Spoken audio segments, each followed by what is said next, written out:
E aí pessoal, tudo bem? Aqui é o Rony, professor de Física. Neste vídeo vamos resolver um exercício relacionado ao estudo da indução eletromagnética. Observe o quadro enquanto eu faço a leitura do enunciado. Uma barra metálica horizontal, PQ, de comprimento L e massa M, escorrega com atrito desprezível sobre dois trilhos verticais unidos por uma haste horizontal fixa de resistência Rzão. A resistência da barra metálica PQ e dos trilhos pode ser desprezada em confronto com Rzão. O conjunto está situado em um campo magnético B, horizontal e uniforme, orientado para dentro do plano da figura. Item A, qual é o sentido da corrente elétrica induzida? Para resolver o item A, vamos recordar a lei de Lenz. Ela nos diz que a corrente elétrica induzida na espira se orienta de forma a se opor à variação do fluxo magnético causado pelo campo magnético externo aplicado. Analisando a figura, vemos que à medida que a barra metálica PQ cai com velocidade v em certo instante do movimento, a área da espira aumenta.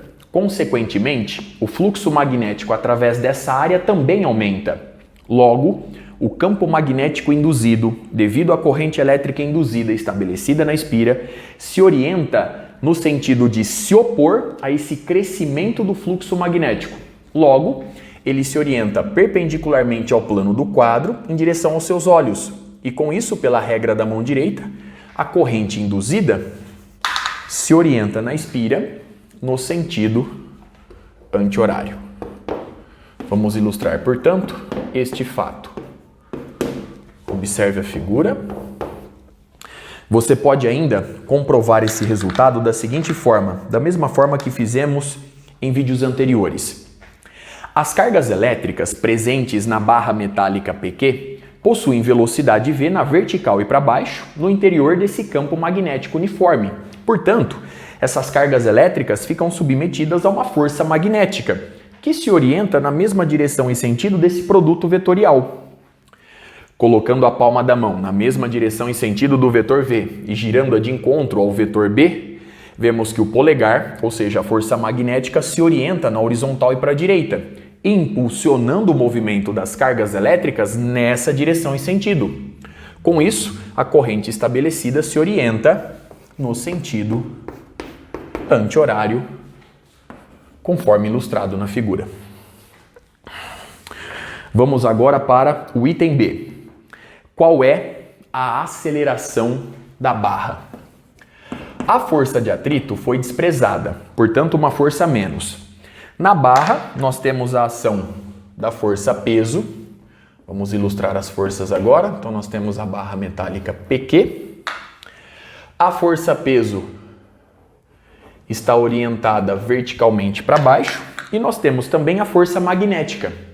Lembre-se que quando uma corrente elétrica de intensidade I está em uma região do espaço onde atua um campo magnético, a corrente elétrica vai ficar submetida a uma força magnética, dada pela expressão F é igual a L, que multiplica o produto vetorial do vetor I pelo vetor B.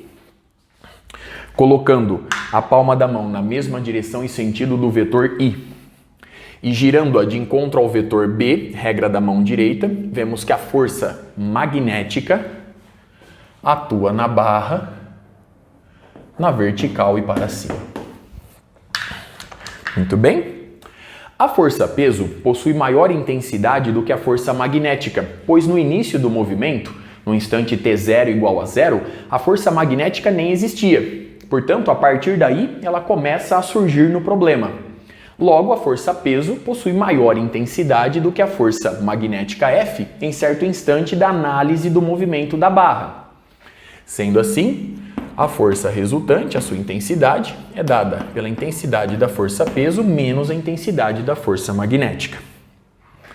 E com isso, obtemos massa vezes aceleração é igual a massa vezes a aceleração da gravidade menos a intensidade da força magnética, que é dada por L, o comprimento da barra, vezes o módulo do vetor I, simplesmente I, vezes a intensidade do campo magnético B, vezes o seno de 90 graus, já que o ângulo entre o vetor I e o vetor B é igual a 90 graus, portanto, vezes 1.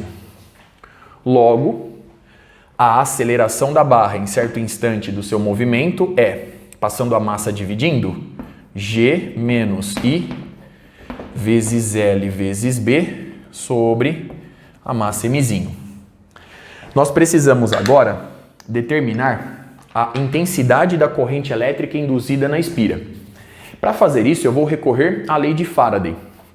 Ela nos diz que a força eletromotriz induzida é o negativo da derivada do fluxo magnético em relação ao tempo t.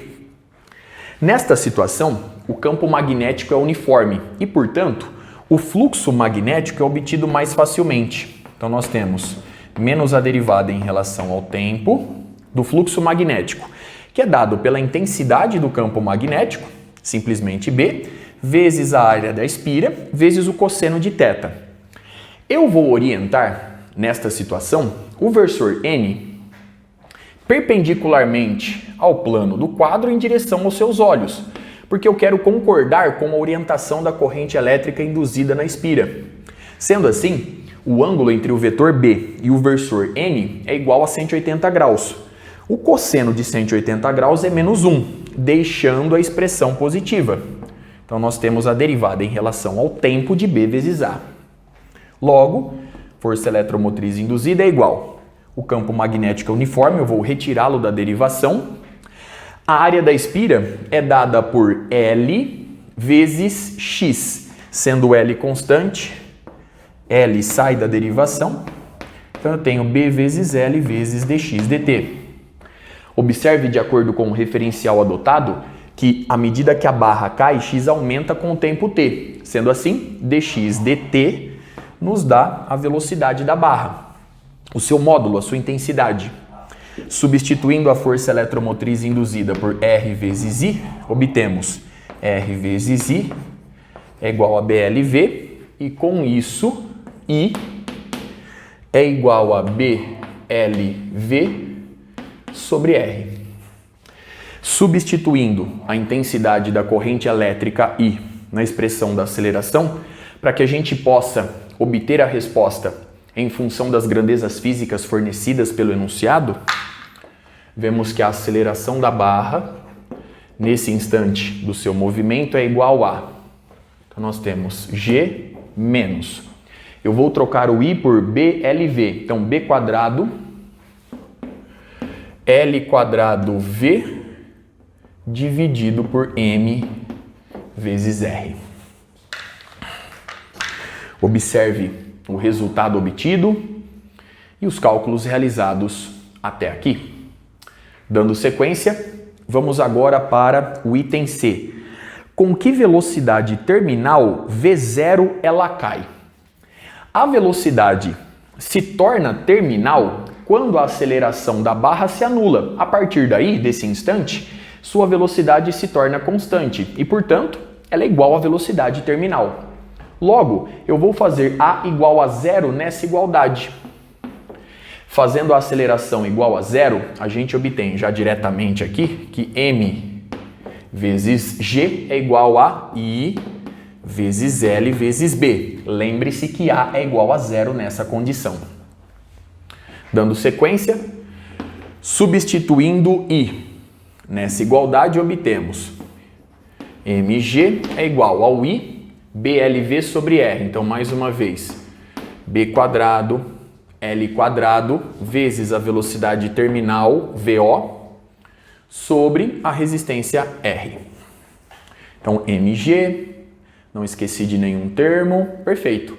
Isolando V0, vemos que a velocidade terminal é dada por M vezes G vezes R sobre B quadrado vezes L elevado ao quadrado. Observe o resultado obtido, o cálculo realizado até aqui. Vamos agora para o item D. O item D diz: qual é o valor correspondente da corrente elétrica? Ora, se a corrente elétrica em certo instante é dada por B vezes L vezes V sobre R, fica fácil determinar o item D. Quando a velocidade V é V0, A corrente elétrica I tem intensidade dada por B vezes L vezes V0 sobre R. Sendo assim, o item D fica resolvido mais facilmente. Então vamos ilustrar aqui o resultado do item D. Para finalizar, item E. Ele nos diz: discuta o balanço de energia na situação terminal. Bom, para discutir o balanço de energia, eu vou começar calculando a potência mecânica devido à ação da força-peso. Nesta situação, a potência mecânica fica dada por... Lembre-se que nós vamos analisar o balanço energético na situação terminal. Então vamos lá. A potência mecânica, devido à ação da força-peso, é dada pelo produto da força-peso pela velocidade terminal da barra, V0. A força-peso é m vezes g. E a velocidade V0 terminal dessa barra é mgr, então eu tenho m quadrado, g quadrado, r sobre b quadrado, l quadrado. Eu vou substituir nessa expressão mg pelo seguinte resultado. Então observe aqui, ó, essa igualdade. Nós sabemos que mg é dado por b quadrado, l quadrado, v0 sobre r. Vamos por esse caminho. A potência mecânica, portanto, fica dada. Nós temos, eu vou elevar todos os termos ao quadrado. Vamos obter b à quarta, L à quarta, velocidade V0, VO terminal ao quadrado, dividido por R ao quadrado. E isso multiplica o R sobre B quadrado vezes L ao quadrado. Então vamos lá. A potência mecânica, devido à ação da força-peso, é igual. Bom, aqui eu vou simplificar, eu vou obter B quadrado L quadrado V0 ao quadrado, b quadrado L quadrado V0 ao quadrado, dividido por R. Bom, agora eu vou calcular a potência dissipada na resistência R da espira. Vou fazer esse cálculo aqui. A potência dissipada é dada por R vezes I elevado ao quadrado. Sendo assim, obtemos R vezes I ao quadrado. Observe aqui o valor de I quando a velocidade é terminal. Então, I ao quadrado vai nos dar B quadrado, L quadrado, a velocidade terminal ao quadrado sobre R ao quadrado.